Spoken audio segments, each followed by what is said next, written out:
Newborn baby ஜாண்டிஸை பொறுத்த வரைக்கும் ஒரு சில டாக்டர்ஸ் வந்து சன் தெரப்பி, அதாவது குழந்தைய வெயிலில் வைக்க சொல்லி அந்த சன் தெரப்பி அப்படின்னு ஒன்று ரெக்கமெண்ட் பண்ணுறாங்க. சன் தெரப்பியோட எஃபெக்டிவ்னஸ் என்ன, அது ஒர்க் பண்ணுதா இல்லையா, அப்புறம் சன் தெரப்பி எப்படி பண்ணணும், டூஸ் அண்ட் டோன்ட்ஸ் என்ன, அந்த டீட்டெயில்ஸ் தான் நம்ம இந்த வீடியோவில் பார்க்க போகிறோம்.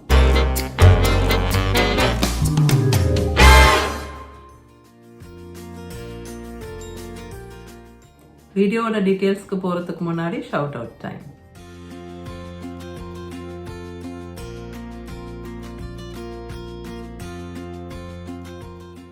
முக்கியமான டிஸ்க்ளைமர், நான் டாக்டர் கிடையாது, மெடிக்கல் ப்ரொஃபஷனல் கிடையாது. இந்த வீடியோவில் நான் சொல்கிற விஷயங்கள் வந்து என்னோட பசங்க வந்து சின்ன குழந்தைங்களா இருக்கும்போது நான் படித்து கேட்டு தெரிஞ்சுக்கிட்ட விஷயங்கள். அது கூடவே அப்டேட்டட் இன்ஃபர்மேஷன் என்ன அப்படின்னு கொஞ்சம் ரிசர்ச் பண்ணியும் ஒரு சில விஷயங்கள் ஆட் பண்ணியிருக்கேன் இந்த வீடியோவில். ஃபர்ஸ்ட் அண்ட் ஃபோர்மோஸ்ட், நியூபார்ன் பேபிக்கு வரக்கூடிய ஃபிசியாலாஜிக்கல் ஜாண்டிஸ், அதை பற்றி நான் ஆல்ரெடி ஒரு வீடியோ போஸ்ட் பண்ணியிருக்கேன், நியூபார்ன் பேபி ஜாண்டிஸ் அப்படின்னு. அந்த வீடியோவில் நிறைய டீட்டெயில்ஸ் இருக்கு. அண்ட் அந்த வீடியோவில் நான் சொல்லியிருக்கிற மாதிரி இது ரொம்பவே காமனான ஒரு விஷயம். அண்ட் அதில் வந்து மற்ற டீட்டெயில்ஸ் அண்ட் அதோட காம்ப்ளிகேஷன்ஸ் நிறைய விஷயங்கள் அதில் இருக்கு. நீங்கள் வந்து அந்த வீடியோ ஃபஸ்ட்டு செக் அவுட் பண்ணுங்க. இது வரைக்கும் நீங்கள் பார்க்கலன்னா நான் அதோட லிங்க் வந்து மேலே ஐகார்டாக கொடுக்குறேன் அண்ட் ஆல்சோ நான் டிஸ்கிரிப்ஷனில் அதோட லிங்க் கொடுக்குறேன், செக் அவுட் பண்ணுங்கள். நியூபார்ன் பேபியோட ஃபிசியாலாஜிக்கல் ஜாண்டிஸ் வந்து ரொம்ப காமனான விஷயமா இருந்தாலும் அதை கண்காணிக்க வேண்டியது, செக் பண்ண வேண்டியது அண்ட் க்ளோஸாக மானிட்டர் பண்ண வேண்டியது ரொம்ப முக்கியம். அந்த 2 to 3 வீக்ஸ் டைமில் அது வந்து கம்ப்ளீட்டாக சரியாகிற வரைக்கும். அது ஏன் அப்படின்னா, அப்படி இன்கேஸ் குழந்தையோட ஜாண்டிஸ் வந்து அதிகமாயிடுச்சு அண்ட் அது வந்து ஹையாக வந்து ரொம்ப நாளைக்கு இருக்கு, 25 to 30 யூனிட்ஸ் மாதிரி அப்படின்னா, அந்த மாதிரி சுச்சுவேஷனில் குழந்தைக்கு பிரெயின் டேமேஜ் ஆகிறதுக்கு சான்சஸ் இருக்கு. அது ரொம்ப ரேர் ஆனாலும் அது ஒரு சீரியஸ் காம்ப்ளிகேஷன். அப்படிங்கிறதுனால இந்த ஜாண்டிஸை பொறுத்த வரைக்கும் ரொம்ப கேர்ஃபுல்லாக மானிட்டர் பண்ணி அது அதிகமாகாமல் இருக்கான்னு செக் பண்ணி அது சரியாகிற வரைக்கும் ஒரு வாட்ச் பண்ண வேண்டியது ரொம்ப முக்கியம். ஜாண்டிஸ் கொஞ்சம் அதிகமாக இருக்கு குழந்தைக்கு அப்படின்னா அந்த ட்ரீட்மெண்ட் என்னன்னு நீங்கள் பார்த்தீங்கன்னா ஃபோட்டோ தெரப்பி தான். ஃபோட்டோ தெரப்பியில் என்ன பண்ணுவாங்கன்னா, குழந்தைக்கு வந்து ஒரு டயப்பர் அண்ட் கண்ணை ப்ரொடெக்ட் பண்ணுறதுக்கு காகுல்ஸ் மாதிரி ஒன்று போட்டு குழந்தைய வந்து அந்த ப்ளூ லைட்டுக்கு கீழே வைப்பாங்க. குழந்தைக்கு அந்த டயப்பர் தவிர வேற ட்ரெஸ்ஸஸ் எதுவும் போட மாட்டாங்க. ஏன்னா அந்த ப்ளூ லைட் ஸ்கின்ல படும்போது தான் அந்த ஃபோட்டோ தெரப்பி அப்படிங்கிறது நடக்குது. ஃபோட்டோ தெரப்பி ரொம்பவே எஃபெக்டிவ் அண்ட் விதின் ஹவர்ஸ், அதாவது ஒரு சில ஹவர்ஸ்லயே வந்து நீங்கள் அந்த ஜாண்டிஸுங்கிறது வந்து இம்ப்ரூவ் ஆகுது, அந்த நம்பர்ஸ் வந்து பெட்டர் ஆகுதுங்கிறது பார்க்க முடியும். ஸோ ரொம்ப எஃபெக்டிவான ஒரு ட்ரீட்மெண்ட். இன்கேஸ் பிலிருபின் லெவல்ஸ் வந்து கொஞ்சம் எலிவேட்டடாக இருக்கு, ரொம்ப ஹையாக இல்லை, ஆனால் நார்மலை விட கொஞ்சம் ஹையாக இருக்குது, லைட்டாக எலிவேட்டட்னு சொல்லுவாங்க, ஸ்லைட்லி ஹை, அவ்வளோதான். அப்படின்னா அந்த மாதிரி சுச்சுவேஷனில் டாக்டர்ஸ் வந்து நீங்கள் வந்து குழந்தைக்கு ஃபோட்டோ தெரப்பி கொடுக்க வேண்டாம், ஏன்னா அந்த அளவுக்கு ஹையாக இல்லை. அந்த மாதிரி சுச்சுவேஷனில் டாக்டர்ஸ் வந்து சன் தெரப்பி ரெக்கமெண்ட் பண்ணுவாங்க. இந்த சன் தெரப்பியை பொறுத்த வரைக்கும் என்னன்னா, குழந்தைய வெயிலில் பிளேஸ் பண்ணுறது அப்படின்னு நம்ம நினைக்கிறோம், ரைட்? ஆனால் சன்னில் ஆர் சன்லைட்டை பொறுத்த வரைக்கும் உங்களுக்கு ஹார்ம்ஃபுல் ரேஸும் இருக்குது, அதில் ப்ளூ லைட்டும் இருக்குது, ரைட்? ஸோ அந்த ஹார்ம்ஃபுல் ரேஸுங்கிறது என்ன சொல்கிறோம், அல்ட்ரா வயலட் யூவி ரேஸ்னு சொல்கிறோம், இல்லை இன்ஃப்ராரெட் ரேஸ்னு சொல்கிறோம். இதெல்லாம் வந்து ஹார்ம்ஃபுல் எஃபெக்ட்ஸ் இருக்கக்கூடியது இல்லையா? ஆனால் அதே சன்லைட்லேயே ப்ளூ லைட்டும் இருக்குது. அதாவது இந்த ஃபோட்டோ தெரப்பி மெஷின்ஸில் யூஸ் பண்ணுறாங்க பார்த்தீங்களா, ப்ளூ லைட், அதுவும் அந்த சன்லைட்டில் இருக்குது. ஸோ இந்த யூவி ரேஸை, இன்ஃப்ராரெட் ரேடியேஷனை அதெல்லாம் வந்து ஃபில்டர் அவுட் பண்ணி வெறும் ப்ளூ லைட் குழந்தைக்கு கிடைச்சா பெஸ்ட்டு, கரெக்டா? ஸோ அதனால தான் இப்போ வந்து டைரெக்டாக குழந்தைய வெயிலில் வைக்கிறத ரெக்கமெண்ட் பண்ண மாட்டேங்கிறாங்க டாக்டர்ஸ். முன்னாடி காலத்தில் ஒரு சில டாக்டர்ஸ் வந்து அது ஓகே அப்படின்னு சொன்னாங்க. ஃபார் எக்ஸாம்பிள் என்னோட கேஸ்லயே என்னோட சின்ன பையனுக்கு 2வது குழந்தை வந்து அக்டோபர் பார்ன். இங்கெல்லாம் வந்து அப்போ வந்து சன்லைட் ஆர் டே லைட்டுங்கிறதே வந்து ரொம்ப ஃபியூ ஹவர்ஸ் தான் இருக்கும். So towards end of October starting of November அந்த டைம் எல்லாம் வந்து உங்களுக்கு அந்த மார்னிங் வெயில் இருக்கும் இல்லையா, மார்னிங் சன், அதில் வந்து 10 minutes அட் அ டைம் அப்படின்னு சொல்லி ஒரு 2 தடவை நீங்கள் வைங்க குழந்தைய, வெறும் டயப்பர் போட்டு வெயில்ல அப்படின்னு சொன்னாங்க. பட் அது இந்த ஊர் வெயில்ல, அதுவும் அக்டோபர் நவம்பர் மாசத்துல, விச் இஸ் டிஃப்ரெண்ட்.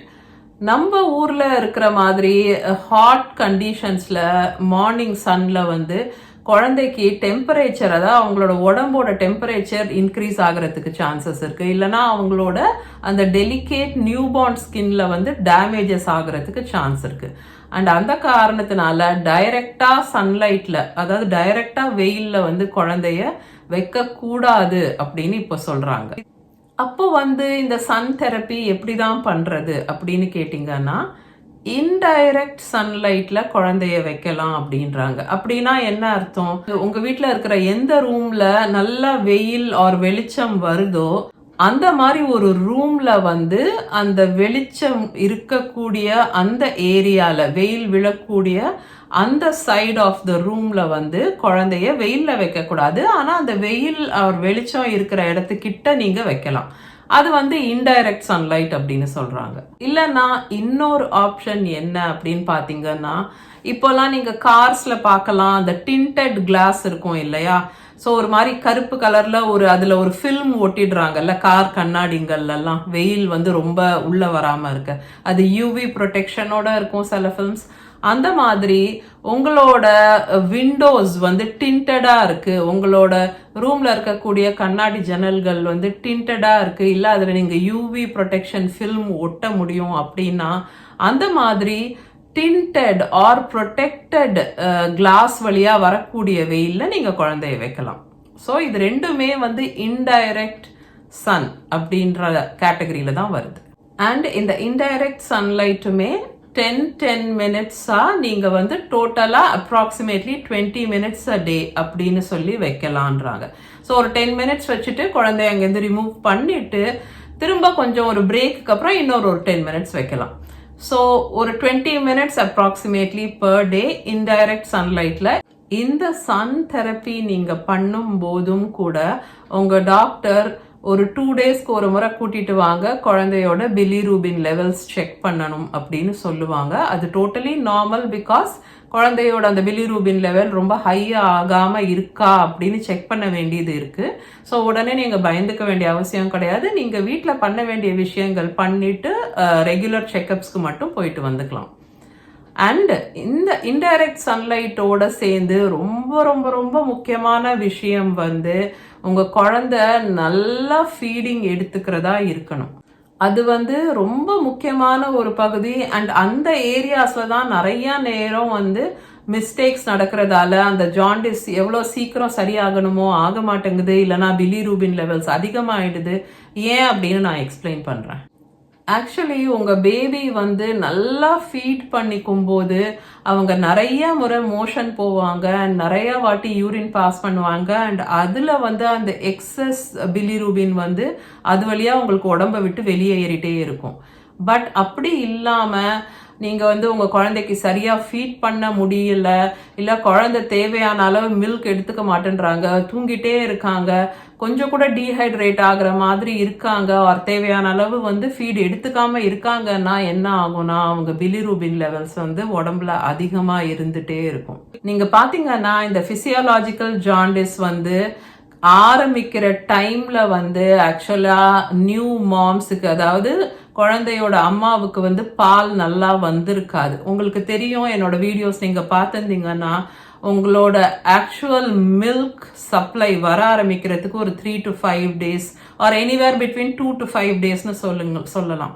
அது வரைக்கும் உங்களுக்கு வந்து கொலோஸ்ட்ரம் தான் வந்துட்டு இருக்கும். அண்ட் அது ரொம்ப ஸ்மால் குவான்டிட்டிஸ்ல தான் வந்துட்டு இருக்கும். அந்த மெச்சூர் மில்க் வர ஆரம்பிக்கும் போது உங்க குழந்தை வந்து அதை நிறைய எடுத்துக்கும் போது தான் அந்த உடம்பை விட்டு பிலிரூபின், எக்ஸஸ் பிலிரூபின் போறதுக்கான சான்சஸ் அதிகமாகுது. ஸோ உங்க மில்க் வர்றதுக்கு லேட் ஆகுது அப்படின்னா அந்த மாதிரி சுச்சுவேஷன்ஸ்ல வந்து உங்க குழந்தையோட ஜாண்டிஸ் வந்து கொஞ்சம் ஹையா போறதுக்கு சான்சஸ் இருக்கு. பிகாஸ் உங்க மில்க் வர வேண்டிய டைம்ல வரலன்னா அந்த 2-3 டேஸும் போது அந்த ஜாண்டிஸ் வந்து கரெக்டா பீக் ஆக ஆரம்பிக்கும் போது உங்க மில்க் வர லேட் ஆயிடுச்சு அப்படின்னா அதுவே வந்து ஜாண்டிஸ் ஹை ஆகுறதுக்கு ஒரு ரீசன் ஆயிடுது. ஸோ டாக்டர்ஸ் என்ன சொல்றாங்கன்னா, ஃபார் எனி ரீசன், ஏதாவது ஒரு காரணத்தினால நீங்க உடனே குழந்தைக்கு பிரெஸ்ட் ஃபீட் பண்ண ஆரம்பிக்கல, இல்ல நீங்க பிரெஸ்ட் ஃபீட் பண்ண ஆரம்பிச்சுட்டீங்க பட் கரெக்டா எவ்ரி 2 to 3 hours நீங்க வந்து குழந்தையோட வந்து ஸ்கின் டு ஸ்கின் இருந்து பிரெஸ்ட் ஃபீடிங் எல்லாம் பண்ற மாதிரி சுச்சுவேஷன் இல்ல அப்படின்னா உங்க மில்க் வர லேட் ஆக போகுதுன்னு அர்த்தம். அந்த மாதிரி சுச்சுவேஷன்ஸ்ல உங்களோட குழந்தையோட ஜாண்டிஸ் வந்து மோசமாகிட்டே போகுது அப்படின்னா நீங்க ஃபார்முலா கொடுக்கறதுக்கு தயங்காதீங்க. பிகாஸ் இந்த ஜாண்டிஸ் அதிகமா ஆகாம பாத்துக்கிறது தான் அந்த டைம்ல ரொம்ப முக்கியமான விஷயம். நாளடைவில் ஒரு 2 to 3 வீக்ஸ்ல வந்து அது ஆட்டோமேட்டிக்கா கொஞ்சம் கொஞ்சமா இம்ப்ரூவ் ஆகி சரியாக ஆரம்பிக்கும். அண்ட் அதுக்குள்ள உங்களோட மில்க்கும் வந்துடும். ஸோ உங்க மெச்சூர் மில்க் வந்த அப்புறம் நீங்க நல்லா பிரெஸ்ட் ஃபீட் பண்ணலாம் அண்ட் குழந்தையோட ஜாண்டிஸ் அப்படியே கொஞ்சம் கொஞ்சமா இம்ப்ரூவ் ஆக ஆரம்பிச்சிடும். இந்த சன் தெரப்பி பத்தி ஒரு ரொம்ப இன்ட்ரெஸ்டிங் ஸ்டடி ஒன்று இருக்கு. 2015ல நைஜீரியால பண்ணியிருக்காங்க இந்த ஸ்டடி. ஸ்டான்ஃபோர்ட் யூனிவர்சிட்டியோட ஸ்கூல் ஆஃப் மெடிசன் ரிசர்ச்சர்ஸ் வந்து ஒரு ஸ்டடி பண்ணியிருக்காங்க. Effect of sun therapy or effect of treatment under sunlight for jaundice newborn பேபிஸ்ல. டெவலப்பிங் கண்ட்ரீஸ் இல்லைன்னா புவர் கண்ட்ரீஸ்ல வந்து நல்ல ஹாஸ்பிட்டல் ஃபெசிலிட்டிஸ் இல்லாத இடங்கள்ல நிறைய நியூபார்ன் பேபிஸ் வந்து இந்த போட்டோ தெரப்பிக்கான மெஷின்ஸ் இல்லாம ஜாண்டிஸ் ஹை ஆகிறதுக்கான ரிஸ்க்ல இருக்காங்க. இல்லைன்னா மெஷின்ஸ் இருந்தா கூட போட்டோ தெரப்பிக்கு கரண்ட் இல்லாம அந்த மெஷின்ஸ் யூஸ் பண்ண முடியாம நியூபார்ன் பேபிஸ்க்கு ஜாண்டிஸ் ஹை ஆகுறது உண்டு. ஃபில்டர்ட் சன்லைட் யூஸ் பண்ண முடிஞ்சா அது வந்து ஒரு நல்ல low cost option. Filtered sunlight work பண்ணுச்சுன்னா நல்லா வெயில் அடிக்கக்கூடிய நம்ம ஊர் மாதிரி இடத்துல எல்லாம் வந்து அந்த சன்லைட்டை யூஸ் பண்ணிக்கலாம் இந்த ஜாண்டிஸை ட்ரீட் பண்றதுக்கு இல்லையா. ஸோ அவங்க என்ன பண்ணாங்கன்னா அந்த ஸ்டடியில ஒரு கேனபி, அதாவது ஒரு டென்ட் மாதிரி பேசிக்கா ஒரு ஃபில்ம் யூஸ் பண்ணியிருக்காங்க அந்த வெயில ஃபில்டர் பண்றதுக்கு. அது வழியா ஃபில்டர் ஆகிற சன்லைட், அந்த ப்ளூ லைட் மட்டும் அந்த ஃபில்டர் வழியா வரக்கூடியது மாதிரி அந்த டிரான்ஸ்பரண்ட் ஷீட்ஸ் மாதிரி யூஸ் பண்ணி அதுல வந்து டென்ட் மாதிரி போட்டு நியூ பார்ன்ஸ் இருக்காங்க இல்லையா, அவங்க வந்து அவங்க அம்மா மடியிலே இருந்துக்கிற மாதிரி அந்த ப்ளூ லைட் மட்டும் தான் குழந்தைக்கு டென்ட் வழியா வருது. மற்ற ரேடியேஷன்ஸ் எல்லாம் ஃபில்டர் அவுட் ஆயிடுது.